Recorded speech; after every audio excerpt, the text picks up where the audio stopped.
Good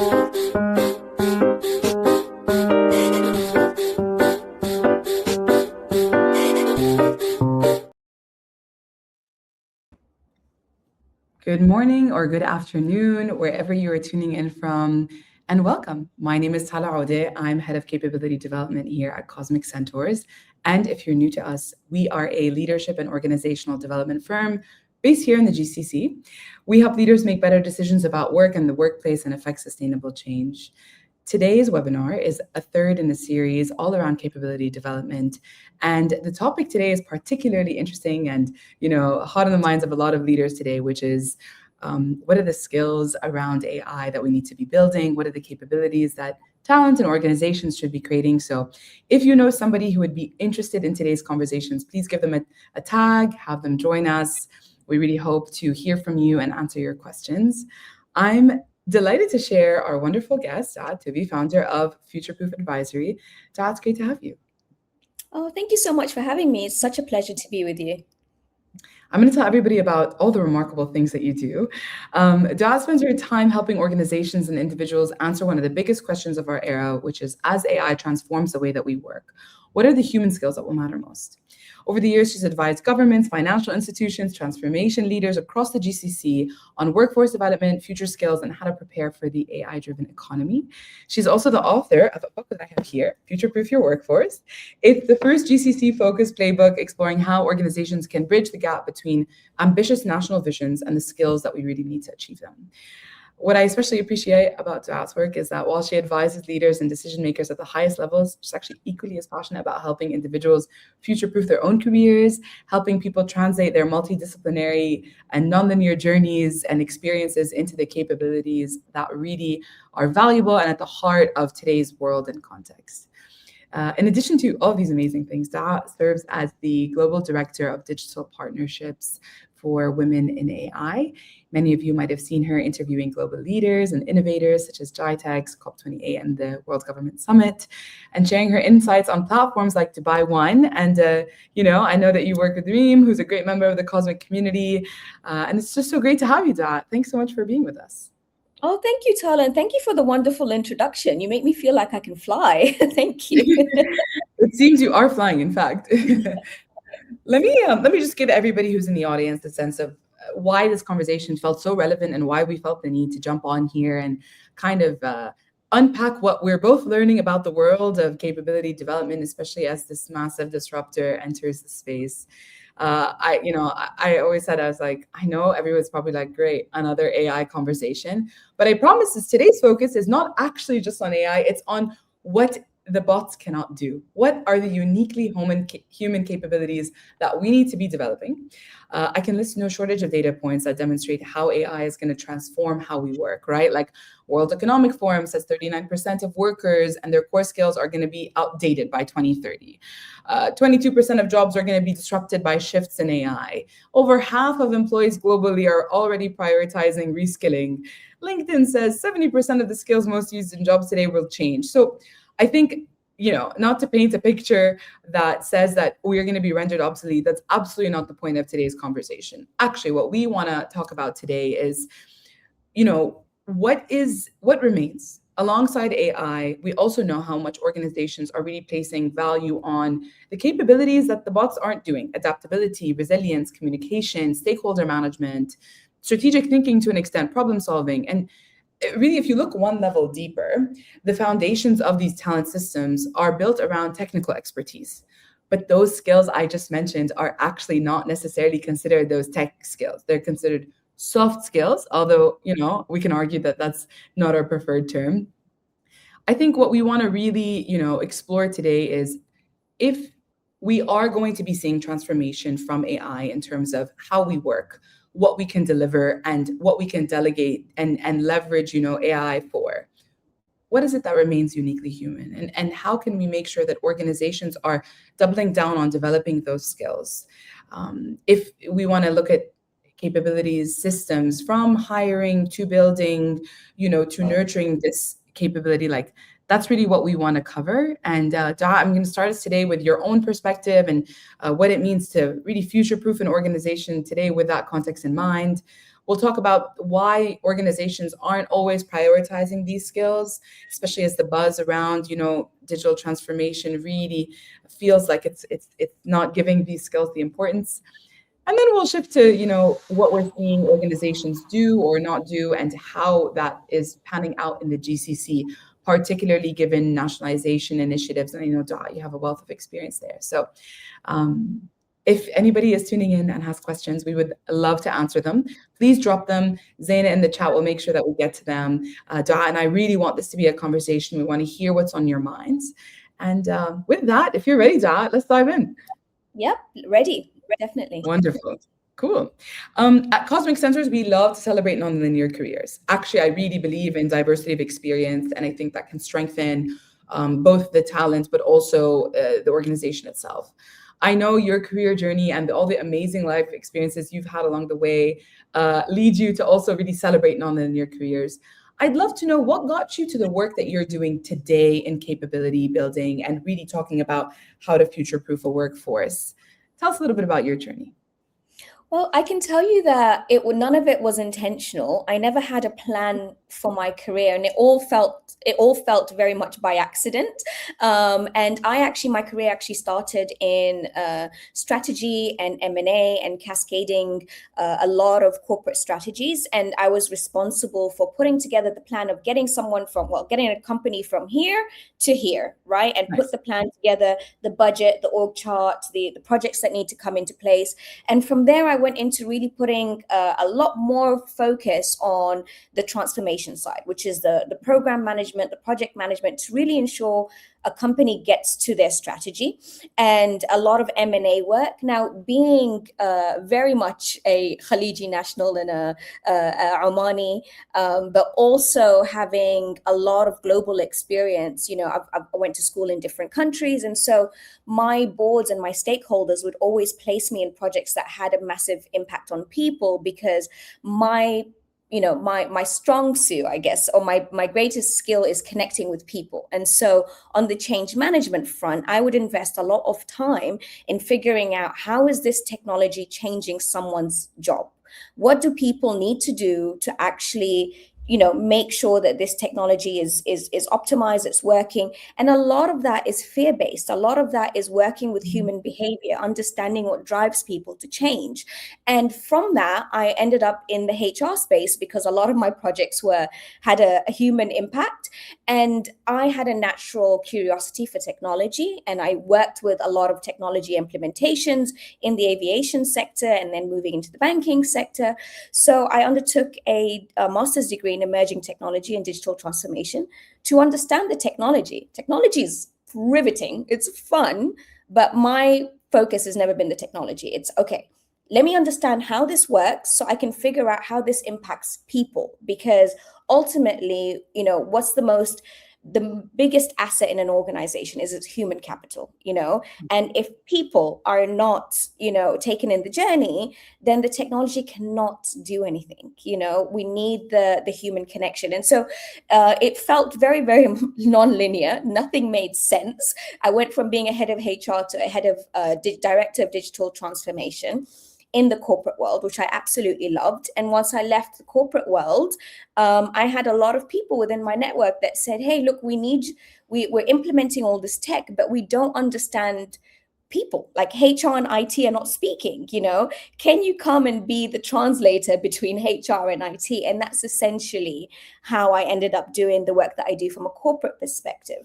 Now, personally, I've been through a number of health conditions that have affected my longevity and my health, and it made me really focus on my purpose. And my purpose is to really demystify the world of work, demystify how overwhelming it is to find a job, and, to put food on the table for our families.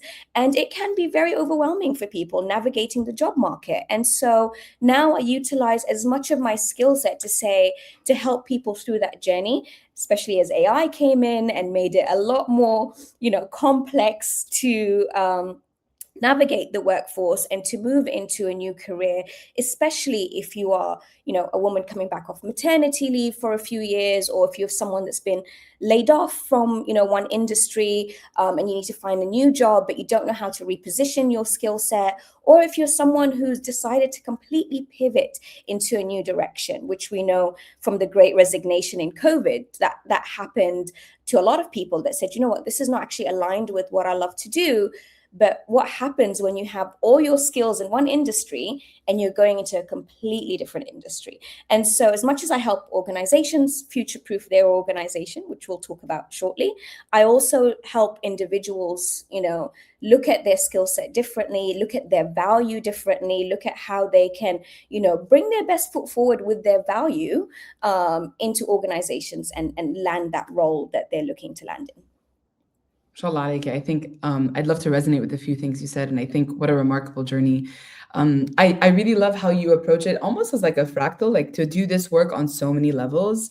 At the organization level, I really resonate with what you said. I mean, I think so many transformation or strategies are, designed in a boardroom where you have 200 slides focused on what's going to change, and maybe one or two around what skills people need to deliver this change, or how we make sure that we can affect this change in a way that feels like they are championing it, they are part of it, and not that this is being done to me. So at the org level, I can't wait to dive into it. I think at the individual level, like a really important perspective is to say, how can we enable talent to communicate what skills that they have, that how can we help shape their story so that they feel like they can come into work and really create value from the outset, knowing what their strengths are, knowing where they want to grow and what they want to do. And then I think like when we talk about it, like your work in, studying the nationalization initiatives, that's kind of like like a broader systemic level. So I really love that kind of layering of how your work approaches. And we're very much aligned, like work can be a gift, work can be a wonderful thing. It shouldn't be daunting. It should be a place where you come in and you feel like you can create value and find fulfillment. So very much aligned with that. I kind of want to take us to then to let's talk about some of your work with the organizations and leaders. Like your book, and it's kind of in your background, it's all about future-proofing an organization. Can you give us a definition of what that means and kind of how you like what that means from a skills perspective also? Yeah, 100%. So for me, future proofing is zooming out of what you're doing, looking at your industry at very macro level. And so let's take, for example, financial services. Financial services is arguably going to be one of the most disrupted industries. And we know that there's a few core technologies that are coming in that are going to disrupt the way, banks make money.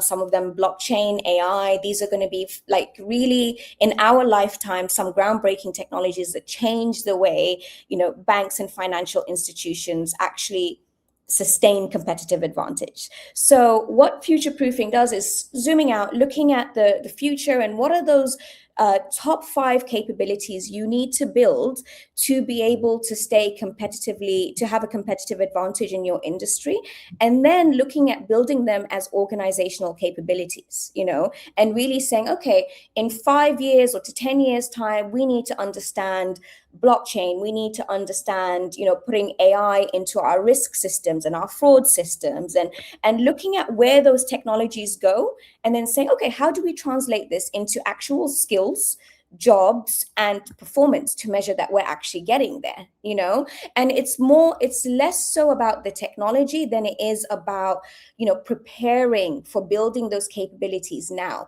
If you need blockchain authenticators in 10 years, why are we not building that pipeline internally with your existing people, so that you feel prepared for that journey? It doesn't feel like something very disruptive that's going to come and hit your business very quickly, because guess what? If you're not doing it, your competitors are.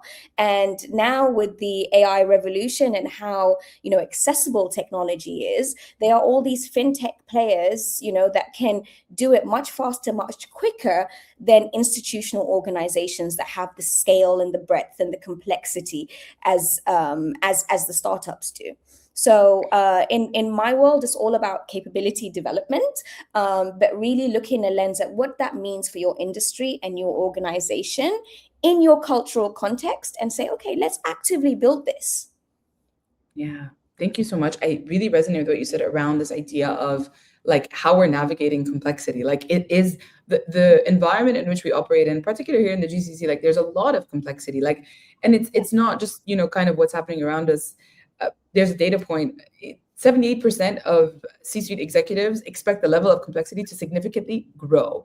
And so that means, just like you said, how do we anticipate what the next, let's say disruptive element into our system is going to be? Is it going to be, geopolitics? Is it going to be technology? Is it going to be, there's so much that could be out there, but how we do our best to make sure that we build a resilient workforce that is adaptive and that allows us to kind of navigate what, we just wrapped up a conference. We kept calling it like it's like a prolonged crisis, really. You know what I mean? Like we're in a polycrisis, like crisis after crisis. And so how do we make sure that we have the skill set to be agile, to be adaptable, knowing that there's a lot of unknown, things that are coming our way?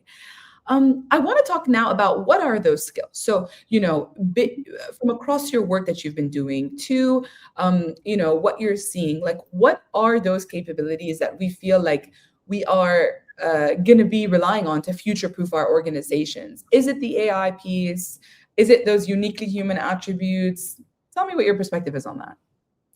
Honestly, you said a key word for me, which is resilience, right? And if we look at, for example, just the last 5 years and what the world has navigated and then what our region has navigated. So the two big ones that we faced is, a global pandemic that shut down the way that we work and the way that we can do business, and actually made a lot of changes in whether you're in a corporate or a small business or a medium enterprise. It changed fundamentally how you could do business, right? And how you can actually get the most out of your people. And it brought out a lot of need for organizational culture. It made a huge difference. The other thing is the geopolitical kind of aspects that we're currently navigating here in the region. A lot of other regions have navigated them in different ways, but these are things that are highly disruptive to how you do business. And in order for you to get through them, all the organizations that are thriving now are people that had the most resilient teams, the quickest to act, the most innovative solutions, right? And yes, technology is a conduit for that, but it's also having the capability of people within the organization that can be creative, that can move very quickly, that can use the technology to innovate and find very quick solutions to implement, so you can go back to normality as quickly as possible, And we've seen a lot of corporates navigating this, within the region very, very recently, with a lot of the servers that went down and how quickly they could get them back up. And that's not technology related. That's all your people, the commitment of your employees, the passion of your employees, how much they relate to finding solutions to the problems. And this is due to having a committed workforce, and a committed workforce that have the capabilities to pivot, to think quickly, to fail fast, to fail forward. And that is probably 90% human skills and 10% technology. Yeah. Thank you for sharing that. I love what you said. My coach also says this, like, can you fail fast? Can you fail forward? Can you learn from it? Maybe I'd like to share a perspective that, I really believe in. I think AI, if we just look at that layer of disruption, is going to really take on some of the technical skills that we see, right? Like statistical analysis, modeling, maybe even, basics of speaking. I think at the conceptual skill level, so like those cognitive capabilities, judgment, creativity, analytical thinking, curiosity, humans are going to lead that, and maybe AI is going to support that.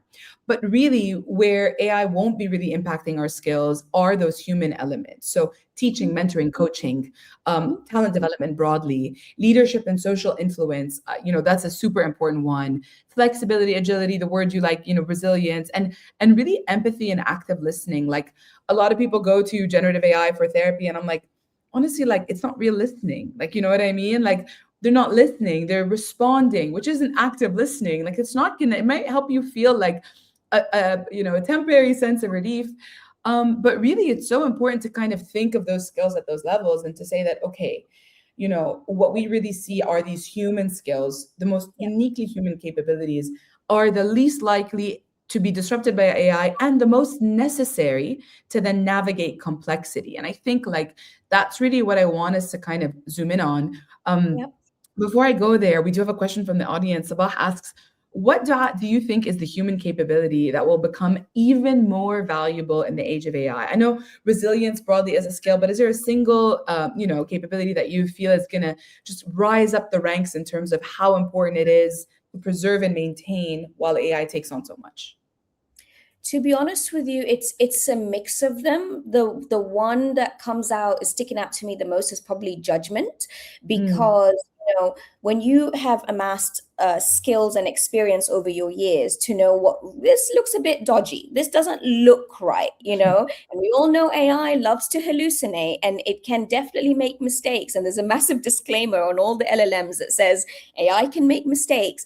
And it's really, even though if you're putting it in a fraud detection process, someone who's worked in that industry for years can really see the anomalies and say, actually, let's investigate this a little bit more. Even if the AI says this is a green flag and this is fine, it's having that human judgment and the experience over the years to just say, let's dive a little bit deeper here. Let's see what's behind this. And I think it's mm, a combination of judgment and experience that only comes from, years of experience of doing the process, and domain level experience. So whatever industry that you come from, and it's, for example, someone in the HR world or the marketing world, when you add, understanding how to work with these systems and these AI systems, and you overlay that with your judgment to say, actually, I can work with a multitude of systems and my judgment still prevails to make sure that everything that we're doing is ethical, is in governance and compliance of whichever industry that we're in.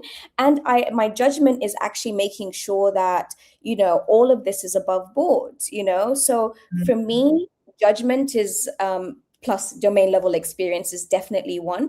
The other one that's going to be super necessary is analytical thinking and Mhm. creativity of being able to find solutions with all this technology. Now we have amassed so many resources that are so widely available, and we can really be as innovative as possible. It's never been as easy. Back in the day when I was just navigating implementing technology, we'd spend hours in design thinking and engage developers and get people to come in and find a solution, and let's create a bespoke system for that. Now with an agentic AI and Claude or ChatGPT or whatever you're using, Mm. it's not difficult for the employee to model up a quick kind of prototype and take it to your leadership and say, hey, this could be a solution for our problem that we're facing in X department. And so that creativity and that ability to think out of the box and still harness technology to be able to do that is actually going to be a game changer for a lot of people and a lot of high performers that love to go out above and beyond. In our strategic thinking sessions, we always say, and in our trainings, we always like to offer like a very simple set of questions you can ask yourself for exactly what you shared, which is analytical thinking and judgment. I see them as like, interlinked in a way, which is when you're presented with something, ask, so what? Yeah. Right? Like extract, like, so what about this? Like, like push yourself to kind of really identify what is the insight here? Like, is it AI slop that's been generated, or do you have something, or is your dashboard telling you something meaningful? Like, really zoom out to see the forest and other trees. And then, so what now will help you get to like the opportunity that would arrive. Those are two questions that I love to offer. And maybe to answer the question, I really agree with what you said. And I'd also like to double down on relationship building and stakeholder management. That's so important. Influence is so important. The ability to create influence, the ability to tell narratives that resonate, the ability to, make friends and get to know people and build a network. Sure, like any model can generate like who you should be in the room with, but really helping people feel heard, being an advisor to leaders, being able to navigate a large organization, who's where, who has power, who has influence. These are really important traits that I really believe are what's going to carry us forward, and that, as the question offers, that are becoming more valuable. And it's not me alone. I know the World Economic Forum sees these types of skills as really rising in importance. Yeah. Since 2023. So over the past 3 years, they've gone up by about a quarter in importance. So 22% more important than they were. We're seeing it. It's being studied. We're seeing just how important it is to be able to cultivate meaningful relationships, harness them, like leverage them. It's important to do those things. I want to take us to our next, set of questions, which is really around some of these, I don't want to call them hidden, but the capabilities organizations might be overlooking. We're seeing attention, and as a practitioner in the field, there's a need to really hone in on what you're saying: judgment, adaptability, problem solving. These capabilities are really built, kind of sometimes even outside the world of work, right? Like you talked about nonlinear careers, you talked about people on maternity leaves, like we spoke about the gig economy. Like you can pick up these types of skills really outside the formal knowledge economy. And you shared some interesting examples of how people develop these capabilities outside of careers. I'd love for you to maybe share with the audience, what are some of those examples of the capabilities that organizations maybe don't necessarily build internally, but that are deeply valuable and particularly seen in nonlinear careers or in life experiences unrelated to professional development? Yeah, 100%. So I feel as though, organizations and HR, we're so busy all the time that we are really missing a trick, which is looking at the individual in their totality of what they bring. Are they a parent? Are they navigating an illness? Do they have a side business? So, for example, a manager, I don't want to pick on banking, but let's pick another industry, in retail or whichever industry that they're in, that has a side business and he's kept that business alive for 4 years.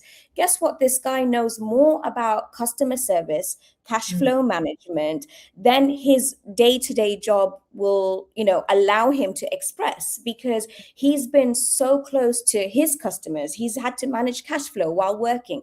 He's had to manage and organize his schedule to be able to do both. Tala, you're a mom, so you know better than anyone what it's like to juggle, motherhood and education and distance learning and, LinkedIn live sessions. And so that skill set of you really being able to juggle and keep multiple balls in the air at the same time, right? If an organization looks at you in your totality, they can really identify and say, you know what, in procurement, we have that massive project at the moment where we need to, put some cost savings in, right? But at the same time, validate the channels that we're doing with the providers that we're doing are the right ones based on our priorities. And we need to do this all at the same time ahead of that board meeting. Guess what? Who I'd be calling to come and do that? I'd be calling Tala, because Tala has demonstrated that she's done it across her life in different ways, And so if organizations would just stop thinking of people in just job descriptions and jobs and look at their capabilities wider than what they do in the workplace, you will really be able to look at the value that someone can naturally bring, not a burden, because Tala does it with her eyes closed, juggling home and family and everything. So why wouldn't she be able to do that on a 6-week project, and give you that value where the organization needs it most and it's a priority? So it's about reframing how we look at skills. It's about reframing how we look at individuals, and we look at organizational needs and the values that individuals bring. Yeah. It's oftentimes what's off the resume that really helps shape, like, honing in on these skills that we're arguing are what are going to future-proof organizations. I remember I had when I was applying for a role at one of a creative agency, by the time I got to the final round of interview, he just looked at me, and this leader it was really important in my career at the time. He was like, look, you're in this room. I assume you're here because you meet all the credentials that we need. What's not on your resume? Like, tell me, like, what's not on your resume that I need to know about you? And I was honest. I was like, you know what? I'm a kid of divorced parents, and I'm really good at stakeholder management. Like, I know how to manage conflicting views. I'm really good at, facilitating tough discussions. That's just part of my life experience, and it's been really great. He's like, great, tell me more. I was like, okay, well, I was recruited to play for a university level football team when I was just in high school. So I learned how to fake it till you make it. And I learned how to, what it means to kind of step into a role that felt way bigger than you. And I also learned the importance of humility. Like, they were way better than I was, but I was there on that team for a reason. And I think these experiences, like, I worked at a jewelry store, might not seem so relevant, but I'm great with customers. All of these small anecdotes, I think what I can always, encourage someone to think about is your experience is likely very rich if you've done a study abroad, if you've, been an entrepreneur, if you're a parent, if you worked for, small to medium-sized organizations. Like, there's so much out there that can really help you tell the narrative of those skills. And we need them both, not just in the hiring, but also when we are in the world of work, when we are trying to drive influence, when we are looking to grow in our careers. Like you said, it paints a very holistic picture of who you are. And I think we tend to overlook them. Maybe I want to ask you, like, why do organizations it's not that they struggle to recognize these capabilities. Like, what's your perspective on why it's difficult to teach these skills, and why they're not always prioritized over hardcore technical skills that we need people to get the job done? What's your take on that? To be honest with you, I think it's a translation issue. I don't feel like it's it's the fact that they don't know, or they're not. Us, I see, okay, I've disappeared. Okay. It's also on us as individuals to actually communicate those skills. But for some reason, there's a misconception that if skills don't come out of the workplace, then they're not valuable. Now, the way I would offer everyone that's, navigating a different change, or even trying to communicate these to your line manager, translate your life experience and your technical skills into value language. So it's very different when you put on a CV, manager of a customer service team, to saying took the team with the worst satisfaction scores in the organization to having the best customer satisfaction scores over a 12-month period. Now, when I read that as someone that's hiring for that position, you tell me exactly what I need to hear of what you can do for me. So translate your skills as, instead of saying I have leadership or influence, what does that mean? What have you done? What are you relied on for in the organization? What do people come to you for? Translate what you do into the language of value.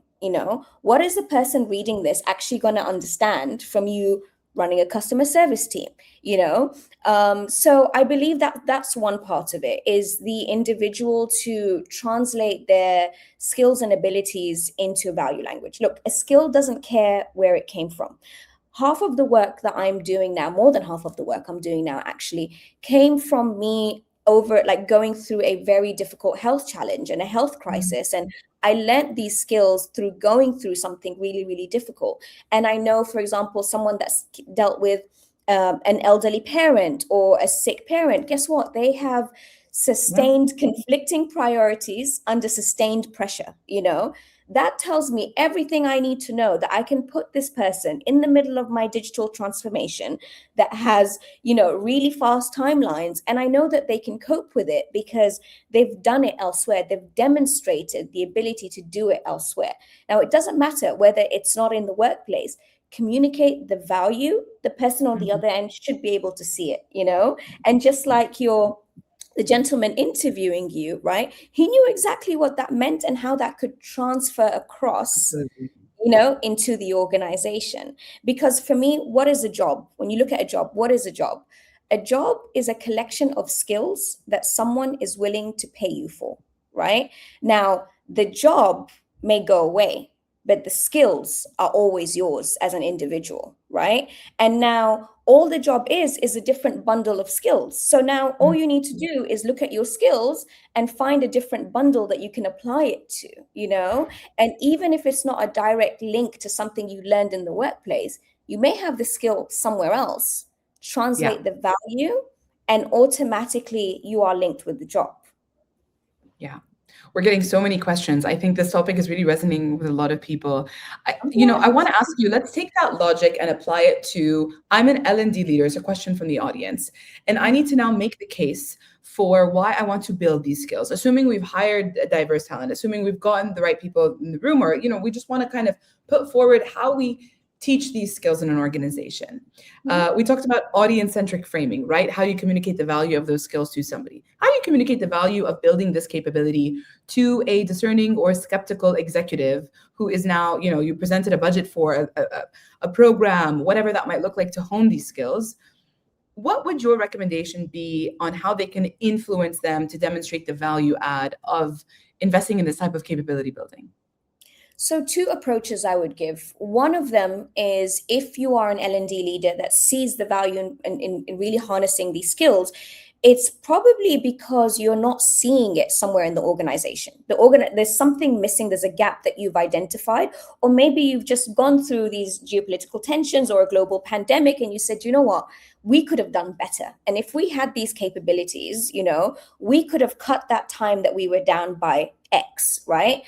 Make that case to the leader. Talk about talk about the gap that you've identified and where you think this will really add value, and make a business case for it. And especially if you have an example of where the organization has gone through something in the past and didn't do as well as they could have, right?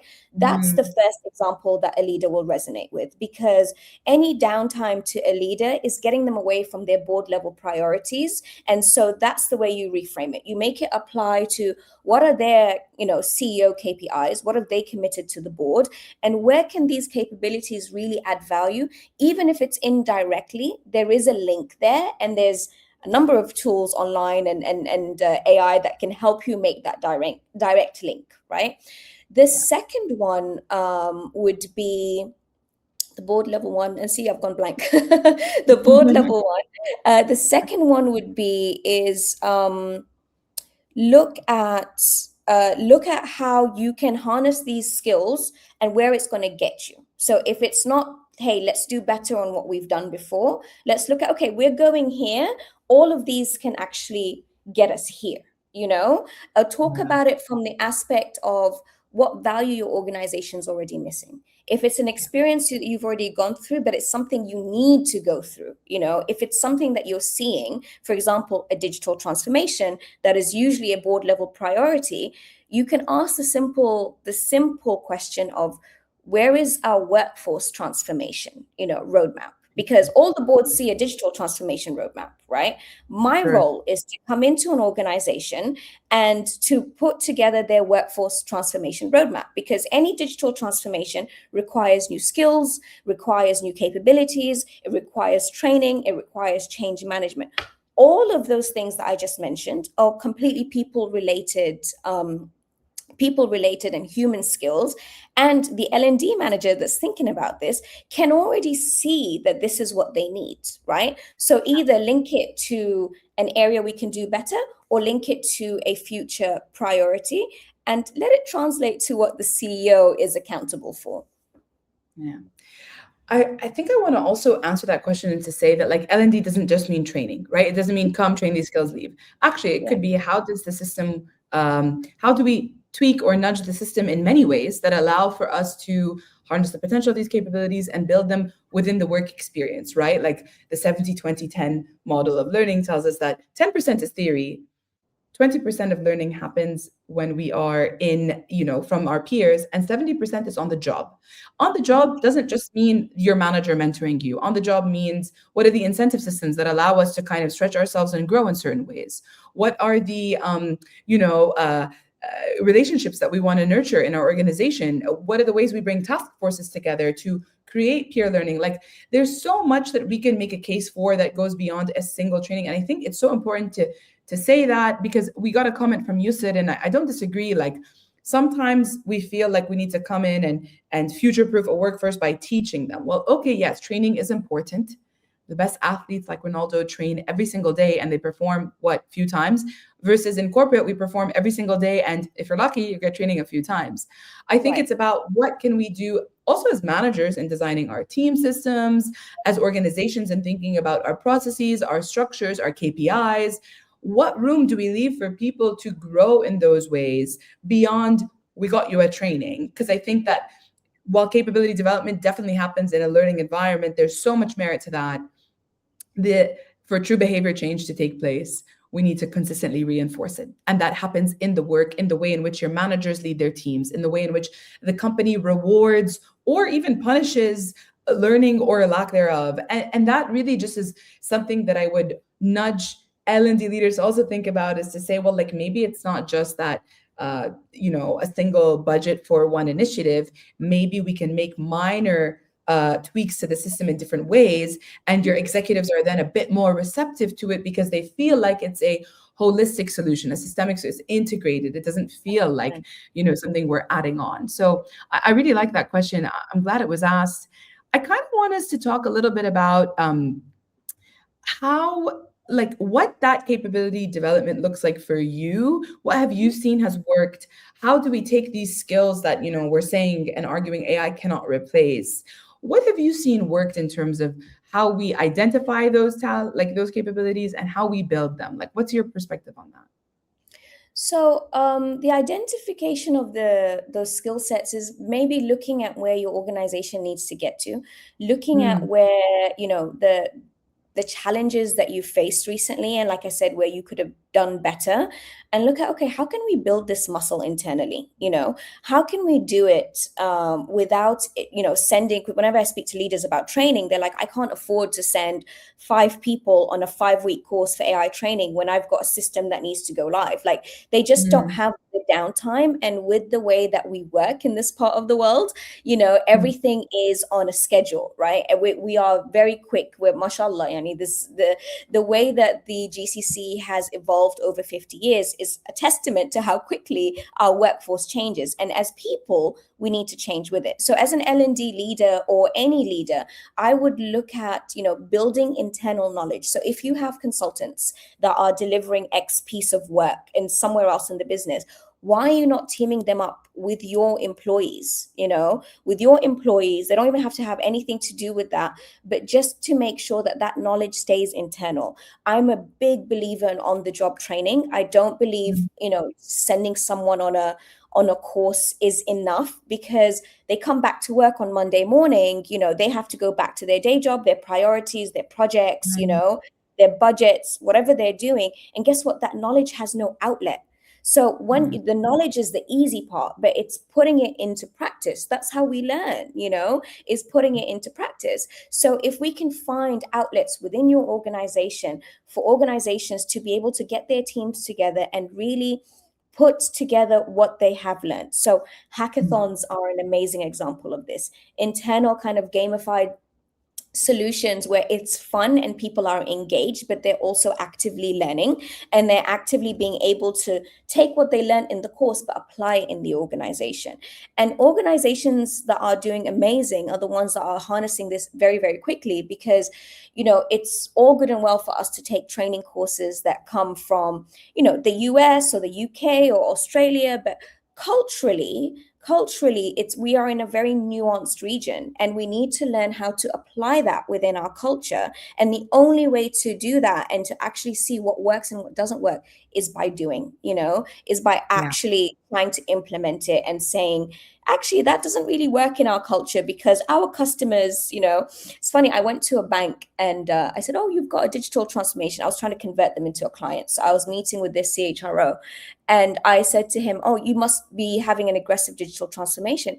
He said, no, actually, if anything, we're expanding our branch network because our customers are 50 plus, scattered across all of the organizations. They're highly wealthy individuals, and they are not going to accept to handle their wealth on an app. And so for our customers, the best thing to do is to expand and actually have as many branches as possible to make sure that the customer always feels like we are here for you and you always have a place to come, and there is a one-to-one interaction.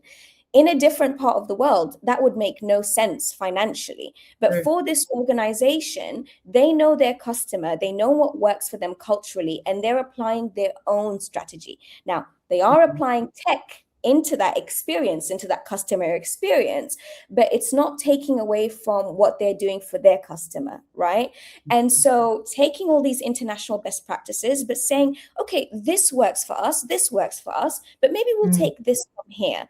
And leaders having a mindset of, being able to utilize what works, but giving your employees an outlet to be able to put this knowledge to use in the organization. Nice. You mentioned the region, you mentioned the importance of, that cultural relevance. I want to go there. I want to talk about, you've done so much work with, nationalization initiatives across the GCC. I want to ask, like, at that system, like that ecosystem level, like, how high are these skills on the agenda of these transformation goals? How are, organizations encouraged to develop them in their respective countries? Because it really sounds like culturally relevant, learning models and practices are the way to go. And I fully believe that, like, strongly. Tell me your perspective. Like, what are the ways in which national transformation goals and the programs in place to improve to build the national, like, workforces of the GCC, how are they helping organizations and leaders build these skills? So I believe, or at least what I'm seeing is, look, the digital skills gap is prevalent across many industries, right? Irrespective of if you're a national or an expat, there is a skills gap that organizations are, running against time to kind of bridge, and the national component in a lot of organizations can be still kept very separate to that digital skills gap conversation, because in a lot of industries, it's very much regulated, and the regulator sets the quotas or the standards of how many nationals we need according to the size, according to the complexity. And a lot of organizations still struggle with, okay, we'll just bring in a bunch of graduate development programs, and that's the biggest intake for nationals coming into the workforce in a lot of industries, and at least the big corporates. Now, what's the conversations I'm having more with a lot of CIOs is, how do we quickly build national capability in the sectors that matter, which is the future ones, which is technology, competitive advantage, customer-focused teams, etc.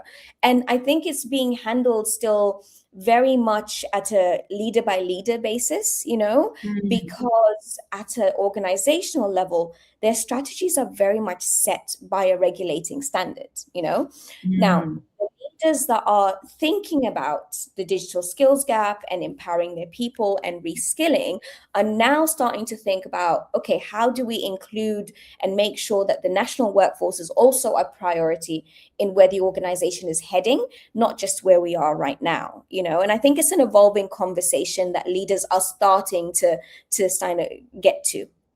Yeah. So interesting. Actually, just today I heard somebody was sharing about something being done in Abu Dhabi around how talent entering the workforce is very tech savvy, very digitally, adept. They're good for that.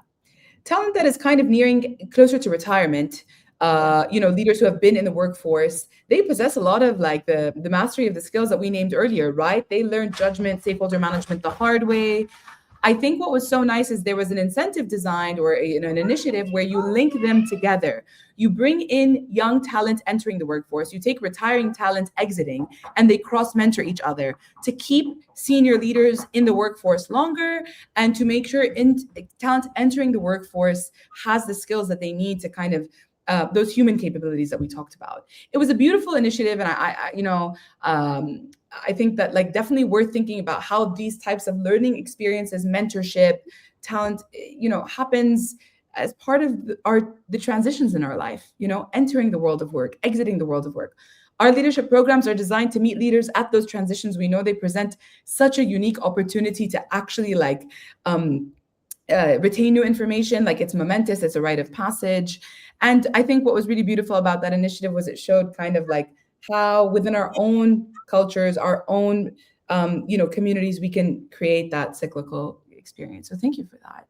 I think the governments are doing a fantastic job at this. At the government level, there's no shortage of initiatives to get their national agendas very much aligned with the tech agendas. And the UAE is a phenomenal example of how this is happening.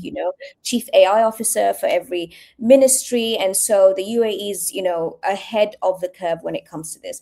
I think the gap is also getting to the kind of the private sector layer and getting the leaders to think about, okay, the government is doing it in a very innovative way, and they're thinking outside the box and how they can build these capabilities and make sure nationals are at the forefront of this economic transformation. But at the organizational level, this is where the work really is on actually making sure you have accurate succession planning, making sure that you have development and leadership development programs, across the board, not only for your, senior leaders, but also for your emerging leaders, you know what I mean? Beautiful. And then also for your managers, because guess what? How we manage people is going to change with more agentic AI coming into the workforce. We're not just managing people, we're going to be managing systems. And there's really a place for nationals and non-nationals in these kind of different layers of change that's happening. And looking at it holistically in an organization is where a lot of the kind of advisory is moving towards, is looking at how can we actually sustain this change. Nice. Really interesting. We could talk forever, honestly. I have so many more questions. The comment section is flooded. We have questions also around how we can prepare talent entering the workforce at the high school level, the university level. Maybe, Dua, what I can ask for you is to you, myself, and I, we can go and answer them on LinkedIn. I want to really thank everybody for sharing their questions. Before I take us to the rapid fire, maybe, Dua, I know you wanted to share a little surprise with everybody in the audience. So over to you. I know you had some exciting news for everyone.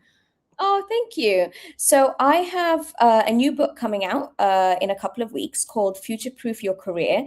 It's a very small book, and it's aimed at actually giving practical value for anyone who is pivoting into a new industry, who is coming out,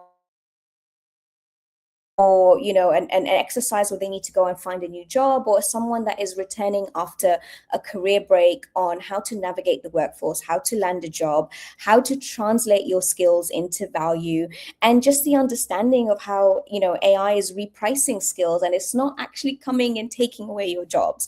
And so this is a very practical, value-led book that will give you some practical steps that you can implement, and just to help navigate that journey. And so I'm giving away this book for free. That's anyone on the LinkedIn Live. All you need to do is DM me with your email. Oh, actually, we've mentioned that we've got the registrations, right? So, we can, if you don't DM me with the emails, the team will reach out either way. We'd love to send you a copy of the book, and hopefully it can add value to wherever you are on your journey. Thank you so much. Thank you for that. Dua, thank you for today's conversation. I'm going to take us to a quick rapid fire round. We covered a lot. Maybe these questions are designed to give us short, punchy answers. The first one I want to start us off with was, what is one misconception about AI and capability building that you wish every leader would move past? Every leader would move past is that a skill doesn't matter where it came from, and looking at skills irrespective of where it came from, whether it was amassed by, caring for a parent in hospital, whether it came through a tragic experience, whether it came through motherhood. Skills are skills, and they can be transferred across different contexts and different parts of the business.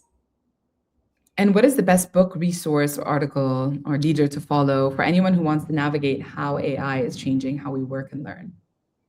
Oh, wow. Oh, there's so many. I don't even know where to start. I'm doing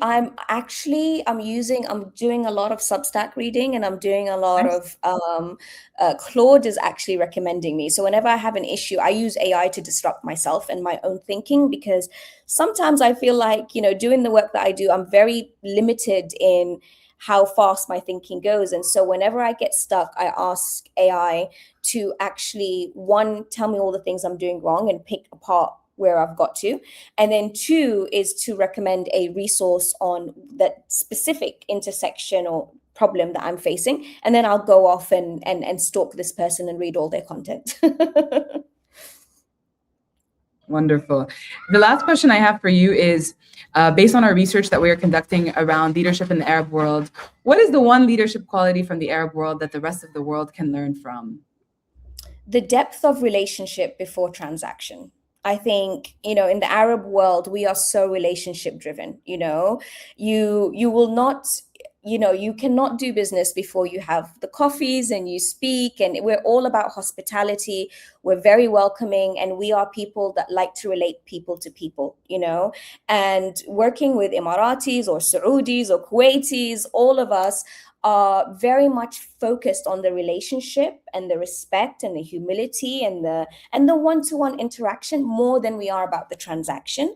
And I think, Sheikh Mohammed bin Rashid, the ruler of Dubai, has done an exemplary, phenomenal example of building Dubai to where it is today as a global powerhouse, but really, really, really focusing on the individual and the people. And he shows up at his ministers because it's about people. And he's made that example numerous times. And I think that's one thing that I would love for us to kind of communicate in different parts of the world, that it's not about the technology that we're buying or the person that we're recruiting. It's, we're bringing families into our family, and, and vice versa. So it's definitely a depth of relationship. Beautiful. Thank you so much for everything you've shared, Dua. There are so many people in the audience who really want your perspective on their questions. I'm going to invite you to answer them. I wish we had more time. Unfortunately, we don't. I have to close this off today. That was a really beautiful answer. And I think I can see how some people really resonated with your concept of hospitality and depth. I want to invite everybody who's tuning in to please do take our survey. We are conducting primary research on leadership in the Arab world. We believe that a lot of what we do is take Western-centric models and, look at our leadership via that lens, but actually we have so much to export. We have so much that we can teach the world about what it means to be an amazing leader, whether it's about navigating complexity or about how we're growing the next generation and developing the next talent. I think it's so important to collect a range of perspectives. The team will drop the link in the chat.